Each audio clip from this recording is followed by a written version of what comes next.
Welcome. Finally. You're starting now. Yeah, finally. Okay. Yeah, we're starting. Yeah, Okay. finally made it. So Thanks, from Daniel. Productivity Bootcamp, Yeah. I what did I know? It was before COVID. I spoke to you a few years. I went and checked you out. You came down Yeah. to Quaker Hill, wasn't it? Yeah, Yeah. I was yeah. referred by Thomas. Yes. Thomas referred me, and I was like, I liked what you're doing Yeah. because I'm in labour hire, Yeah. and as I said before, like struggling to find workers. It's a struggle everywhere. Yeah, it is yeah. in every industry. In every industry, yes. You know, and then I saw what you were doing, and I was like, I just loved it. You have everything set up for Yeah. different trades, quite a Yeah. few trades. Yeah, yeah. 8-week course. 8-week course. I'm bringing it down to 6 now. Yeah. Yeah. Why is that 8 weeks was too much? or- It fits in better with the schools. Okay. And the students find it. But look, we've been doing it now for 10 years, so we've been reading perfecting and perfecting it. So Yeah. we can bring it down to 6 weeks. Okay. Yeah.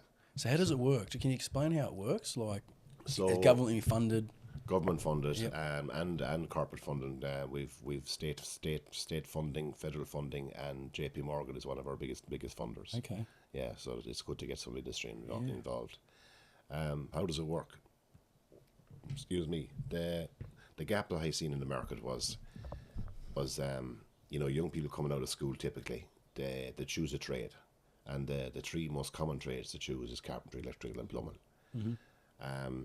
A lot of them then when they start their first year apprentice, two things. Most of them discovered that they've chosen the wrong trade. Yep. So that was one aspect of it.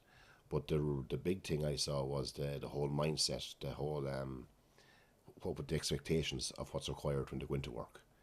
They're not taught that at home. They're not taught that at school, and so I felt that there was badly need of a proper transition.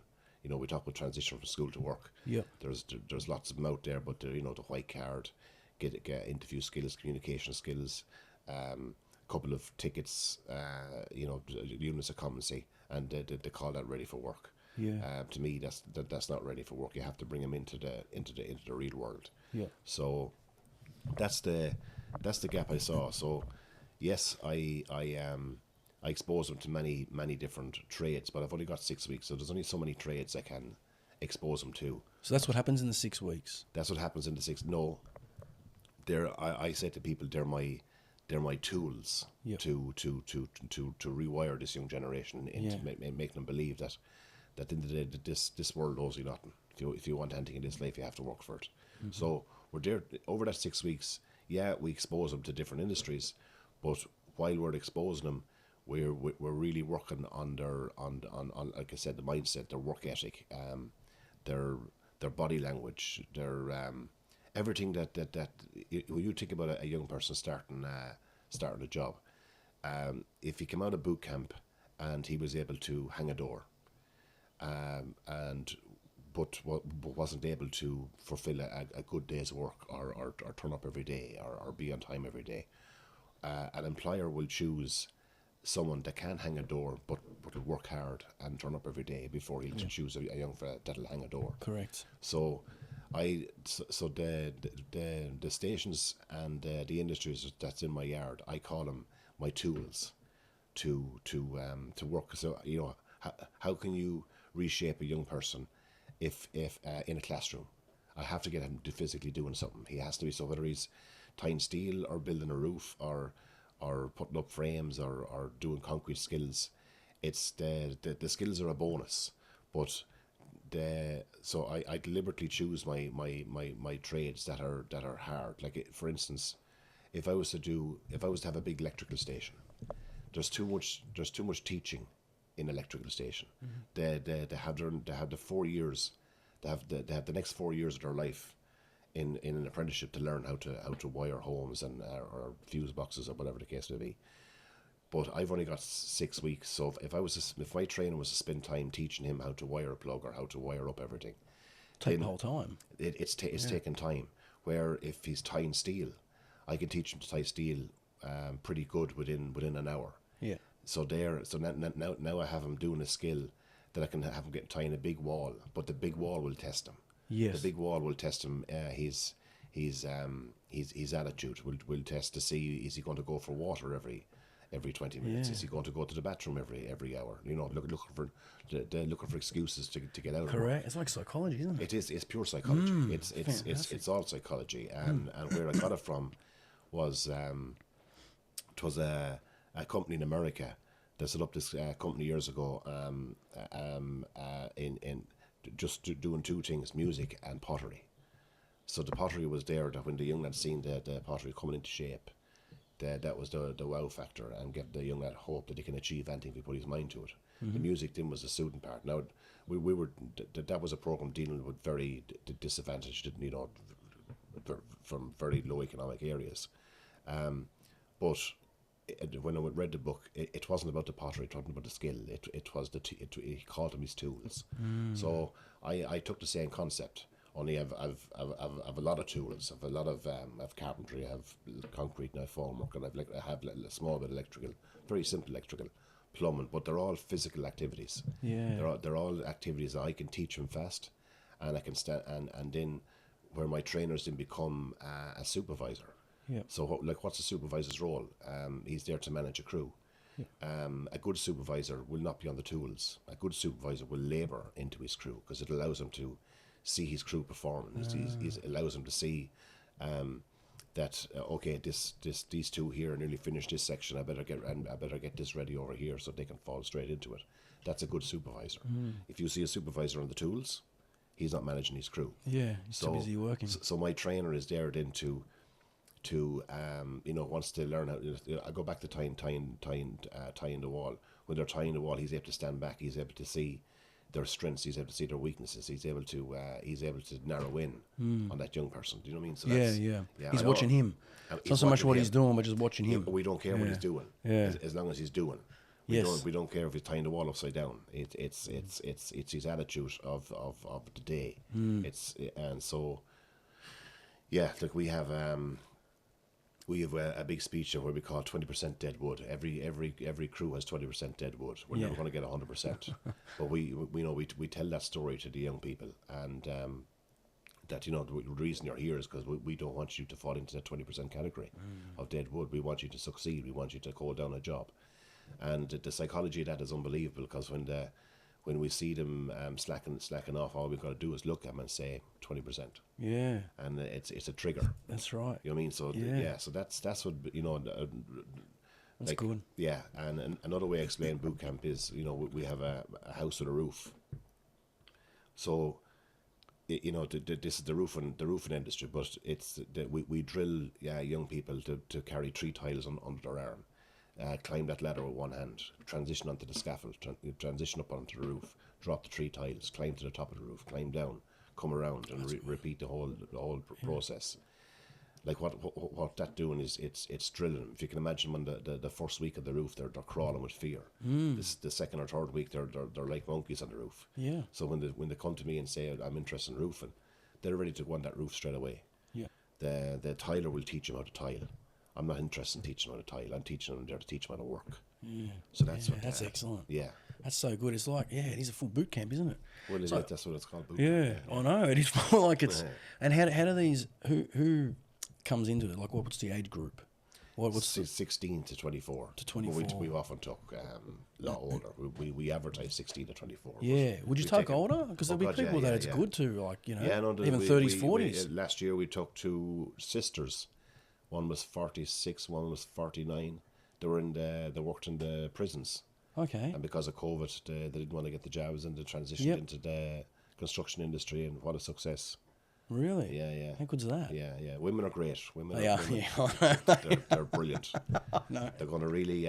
Don't tell them that, okay? But they're really going to change the industry. We should be encouraging more and more. Correct. They're strategic thinkers. So you put a good mix of men and women in a crew, and you know, it's also going to reduce mental health. Yeah. Because it's going to remove that toxic language that's in the industry. Yep. And the harassment and all that sort of stuff too. And all that. So we're still in transition. We're not there yet, but I think when the realization is going to come very fast, and it's going to happen very fast. Yeah, it's happening.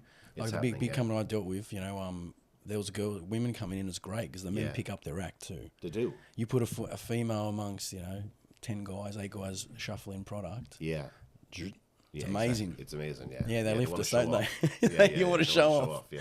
Oh, I can't have a lady lifting more than me or working harder. But the lady will say to why are you doing it this way? Wouldn't it be much easier to do it that way? That's right. You know what I mean? So that's where the Yeah, another break. Huh? What's this another break? You know what I mean? Where you going? Where you been? Yeah, no, they're gonna be good. They're gonna be good. Yeah, so that's good. So who comes into this? Like, is it the parents bringing the kids in, or is actually the kids want to do it?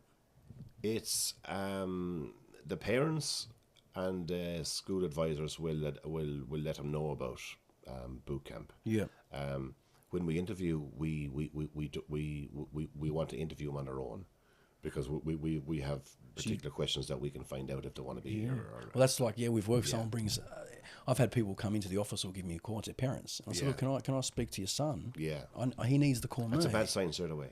Well, that's these government-funded places that I've dealt with. Ames Employment, they've closed down. A lot of them came towards myself, and I went there and I told them, like, the people, they come in with the government funds, which is they go through a cycle. Yeah. So they use us, get information, they go on the cycle, and they claim all this other mental health. And there's legit ones. Yeah. But there's a lot of excuses. But if their parents have to bring them in, like the mental, it's hard for you to even. I can't take them to a client. Yeah. The client's going to go straight away. No. Yeah. You know, and we get a lot of parents coming with them because their kids are nervous. But we have ways of disarming that. Yeah. The parents will come with them, but we'll say, wait outside. Leave them. Yeah. Leave them here. This is the whole point. Yeah, we'll do the whole tour with them. Yeah. You know, obviously there's others we have to take into account, because we know we can knock that out of them once we get them into boot camp. Yeah. And what is the process? So you interview them. Do you say yes and no? There's a certain. No, we'll interview them. We'll make a list. We'll obviously fresh in our heads. We'll make observations, and they'll be contacted in within 2 weeks. Yeah. Yeah.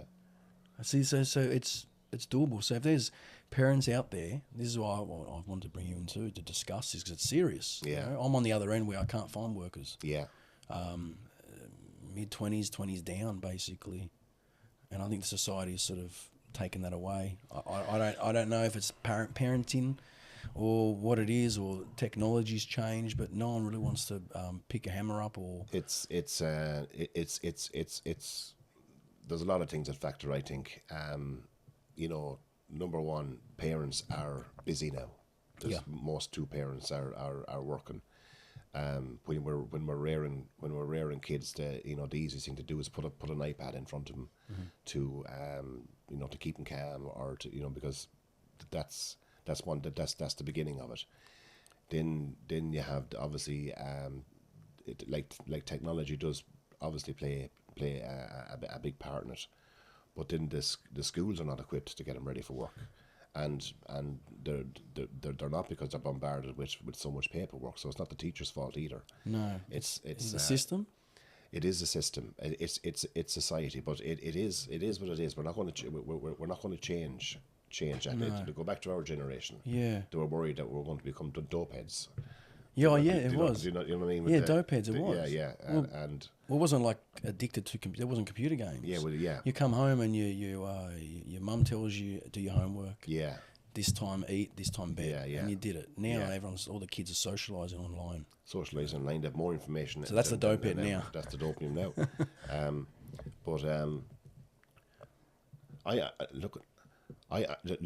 When I studied this young generation, what the study said, they're going to be the best workforce to hit this world if we as employers create the right environment for them. Now, what does that environment look like? The young people today, they're not driven by money. They're driven by purpose. I'm talking about abroad. We don't and for us, so employers they have to map out their journey. Like if you stay with me today, in 3 months you'll be here, in 6 months you'll be here. You'll be short. They don't want to know about it the next 2 or 3 or 5 years. Why is that? Just get stressing them out. Because this is what to TikTok. This is what it's short. Social media It's short. quick. Yes. Yeah. You know what I mean? So we have to be mindful of, like, Google does it very well, Apple does it very well. These big companies. That's why they draw such great talent. Far out. That's so true. Yeah. And it's like So we have to change our way of thinking. We're pointing the finger at the young person that he's the problem, but that's us. No, it's us. Yeah, it's I us. see it, Yeah. and I see I see parents in their 50s are fine. with their kids in their 20s now. That's that, because technology came in. I think they got trapped into it. Yeah. So when you're telling a child, you don't play with that, or don't you grab your phone and you're doing the same thing, or they're just going to grab it, or like you said, I see iPad and all that's used as a babysitter. Yeah. And it works, but it's just lazy. It's lazy sort of parenting in a way. I guess not. We have given up. Yeah. Yeah. I don't do it at home. I'm aware of it, but a lot of parents, they whinge, and they're the ones causing the problem. Yeah. Then when you see the construction industry, how it's changing rapidly, if you look at Europe and you look at all these advanced places that's really embracing technology in the construction industry, it's the young generation is going to be the ones that's going to drive that. Yeah, because it's all robotics and stuff. Robotics, yeah. That's what they're being told. Yeah. So like I was saying outside, family business deal with the metal trade. All the Europeans, that sort of immigration, now it's sort of changing, Steel's gone up, so they're going to China, Vietnam. Yeah. A lot of private companies can't even predict. They're doing month by month. That's sad. Drop the hours down from 12 to 10 now, probably 8 or 9. Yeah, that's sad. There's less money for workers. A lot of companies gone bust. Yeah. Closed up. Yeah. Generations shut the doors. Like, what's the point? What's the Kids in point? their 50s, like, well, it's this grind for what? Let's just settle now and do what we got to do. Yeah. So that industry is dropping a bit. That's a lot of industries. Yeah, we should do it here, really. But then you got workers. So it's a big chain reaction. Yeah. So and then you got the attitude. Oh, what's the point? Okay, I get that. Yeah. But like you said, we need a purpose, and the kids need a purpose. They need a purpose. And just training their mind. Yeah. To rethink, just to do that. And I help train the football team. I discussed it before, and I do the similar with the kids. Yeah. I use rugby league, whatever sport, even if they do ballet. Yeah. I don't care. It's the commitment. It's the waking up and wanting it and learning. Yeah. It's to get there, you have to work for it, right? Yeah. I teach my son. He's football. He doesn't make the firsts or whatever. You got to get teach better. him to fail as well. Well, you can't make excuses. Yeah. Blame someone else for it. No, you give them constructive criticism, and that's it. You walk away, and you don't. It's that tough love sort of thing. Yeah. Not old days where it's like no. yelling at them. There's parents there that I see, yeah. And they ruin the children, So I think if we need to change our way of thinking dramatically, and I think we'll see some big changes in. But then the schools need to get more. The red tape needs to be taken away from them, so they can at work school on that side of things as well. How do you reckon they should do it? Like, just to give them, like, say we can't change anything, but should be like a subject, some sort of mindset subject. Exactly. There should be, because there is like a gem class. My daughter goes on about. It's all like breathe in and all these sort of. Okay, they got that stuff happening. Yeah. My son was shown a video of global warming, but that's a different thing. So you're like, why focus on that for? Yeah. That's just some sort of thought. So they should teach them. They should teach them this, yeah. Like that when you transition from school. Yeah, exactly. They are doing a lot of trades. My son started high school. My daughter's in high school, and they have brought in some system now at school. It's like they can leave with a certificate. So you got cooking, PE. Yes, that's there's a name on it. There is a name. I should know. Yeah. But they've got the kitchen set up like Yeah. Hospitality. There's even one where it's hospitality. Yeah. Teaches them service. Yeah, and so stuff. that's the start of it. That's fantastic. I loved it. Yeah, this is awesome. News there last night that showed a new school with all the facilities. Yeah, like if you don't want to be academic or you go to university, you could start a trade before you leave. 1, 2, 3. That's another thing that needs to happen more is advertising, because every kid thinks university is success. Yeah, that's what you're told back. So have you gone to schools and for the business, like for the boot camp? We don't have to. We used to. Yeah. We're 10 years in the game now, so schools know us. So when schools recognise that there's young people that school is not for them, or they're struggling in the classroom. Yeah. They're disengaged in the classroom. They normally reach out to us and because they're exempt to leave school for 100 days.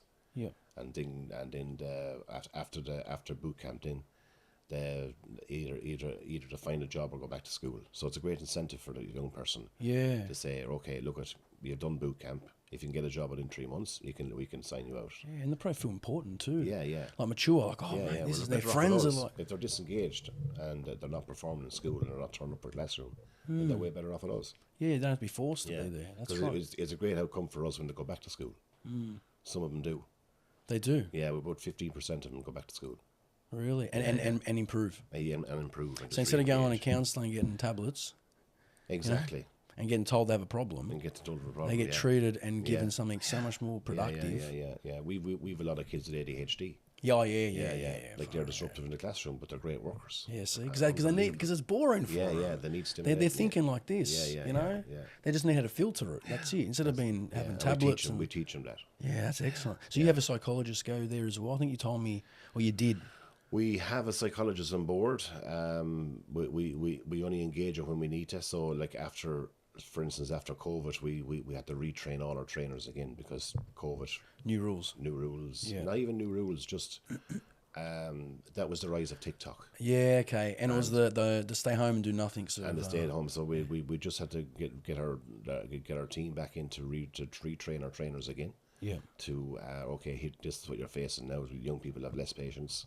Yeah. Blah blah blah. So yeah, they're there to kind of as our business grow, because every 3 years the mindset of the young person is changing. Yeah. So you got to adapt. We need to adapt. You need to be resilient. Yeah. Update it all. Yeah, that's what keeps you going, doesn't Keeps it? it going. Yeah. Far out. So that's why we're 10 years. And you got a good team. Good team. Yeah. Yeah. Good team. Yeah, see, that's good. And you train, you probably bring people in and they end up coming back working, no? Maybe? That'd be good. Someone's gone through, have your workers gone through it? The boot camp, or? I must say that again. Like, have you had kids like go through it and they come back and help or be part of your team as well? No. They just go off to work. To go off to work. We get a lot of them coming back. We always get the ones coming back when they buy a brand new ute. Okay. Yeah, that's. So they come back to show you guys. Come back to show us. That's so good. Yeah. We get a lot of. That must feel good. Feels great. Yeah, that's the reward. That's the reward. Yeah. So you've done something to one at least. Yeah. So 10 years now, you can imagine how many is qualified. Like after 4 years, there's quite a few coming back now. That's so good. Yeah, man. it's nice to see that. And then maybe 10 years time when they, and they come back, can come back and be part of it. We'll ask them to give a chat into the group. This is the stuff, man. Give some sort of Yeah. Okay, well that's awesome. Yeah. And do you do work for like government, PCYC, and all that as well? No. Because they have. I met someone that works there, and they troubled kids, and that it's probably too much.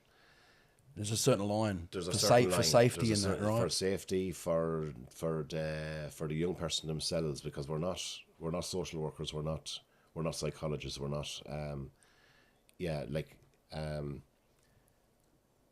it's their job to get their heads in the right place. We've only got 6 weeks. We wouldn't be doing that young person justice if that young fella had trauma, if he had too many things going on in his life that we're not equipped to do. So that's part of the interview process. If we do get a lot of companies, and I'm not going to mention, that would like to dump kids in on top of us. They would. They would. Because that's a great way to boot camp. Yeah. They're seen to be doing something, but we know we do the interview. This young man is not ready for us. It becomes a safety thing. It's not even a safety thing. It's just they've too much going on in their life that 6 weeks is not enough. Yeah. We don't like that. What we like after 6 weeks, you're work ready. We don't want to say, what's the point of our program? We can't be too many things. So we're there to get a young person ready for work. And that's why we interview. If we see anything underlining problems that we know that's going to be that we know that we won't be able to fix in 6 weeks. Yeah. Then we'll say no. But we tell these companies, get them ready, get them to this level, and then we can take them. Yeah. Have you finished the guys, people like kids off like halfway through the course? People have dropped out. We have thrown. We have exited people. We never exit people on the first week. Yes. A lot of some kids would exit on the first week because it's just realise it's too hard for them. Yeah. We've often exited someone on the last week. Yeah. Their attitude has changed. At the end of the day, we're putting our name. We're putting our name to them. So you're not babysitting. We're not. Yeah. And they're old enough to understand that. Yeah. Yeah. So we'll exit. We'll give them every chance possible, but so you can lead a horse to water, as they say. Yeah. Yeah. And what I'm interested. What made you start this? Like, what you said, 10 years. So what did you do beforehand? I used to build bridges. Another stodgy, mate. We got to. I used to build bridges around Australia. and I had a particular project where I took on a couple of young people, and they blew my mind. And I thought to myself, was I lucky that I picked the right 4? And then I read a lot of books. Yep. So I got books on Gen Y. It was Gen Y at the time, and I wanted to. I was studying them, and the next thing, that's what the book said. Best workforce to hit this world if we have employers create the right environment. And I thought, I said, there's a gap here. Yeah. And I was kind of sick of the industry. So yeah. So I sold up and got out and set up boot camp. That's excellent. Yeah. That's so good. Yeah. Like that's like having your purpose, isn't it? It is, yeah. Yeah, you would have had a point, and that's similar. Like I'm thinking, what can I do? That's why I saw you. Yeah. This thing here, that's my main purpose of this. I just want to communicate to parents and kids and stuff, just to wake up a little bit. You know? Yeah, yeah. Because we're heading down there is a gap. There's that gap, a 20-year gap. Is that good times create weak men? I said it before. Yeah. You know. So what book do you recommend to read? The good mindset book. Oh, but good wake up book. Mindset. Oh, really? It's called Mindset. Yeah. It's one of the most famous books in the mindset. It's excellent. It's excellent for everybody, parents, particularly parents. The first two chapters is for parents, and it's a very simple read.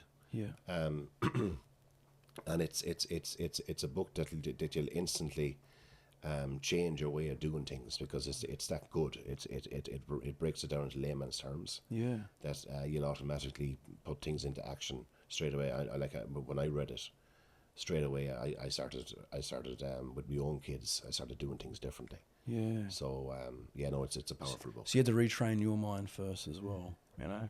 Look at start educating yourself. Well, and that's my knowledge. It's a book. You can read lots of books on mindset, and they're very psychology. But this book was so well written. It was so easy to read. I think every parent should have it. Yeah. Every teacher should have it. I think it's in a lot of schools in America, they've implemented this book as part of the learning. So I think it's Yeah, it's a start. It's a start. Yeah. That's why I was brought up going to bed to read. Do you remember those days? Yeah, I do. Go to bed. If you're not tired, you read before you go to sleep. Yeah. Try getting kids now. They'll read, but they'll read through the iPads. And we see what that's doing. Yeah. Unless they read through a Kindle. And then they're not sleeping. They're not sleeping, no. You know. And then if they read, that's one thing, is educate yourself. And that's well, okay. I know you're a busy man. I know. I'm going to see clients too. I've got to continue working this morning. Yeah. Got to see some people in St Mary's. Yeah. So we're like, is your head office in Quakers Hill in the TAFE there? No. But I moved out of there. I'm in Penrith now. Okay. Yeah, Penrith, Campbelltown, and Nowra. Oh, you moved from there? Yeah. Well, we have a big yard in Penrith. Really? Yeah. I want to come check it out. Yeah, I do. Yeah, I will pop in. Yeah. Because that's when I first saw you. I remember. I said, "Look, I'm from labour hire. Yeah. I'm not here to pinch you guys." Well, you can now. Yeah. Well, I could. Yeah. Yeah. You could. Yeah. Well, the system's changed, like I explained, taking casuals out. We've had to adapt as well as a business. We've dropped half, probably more.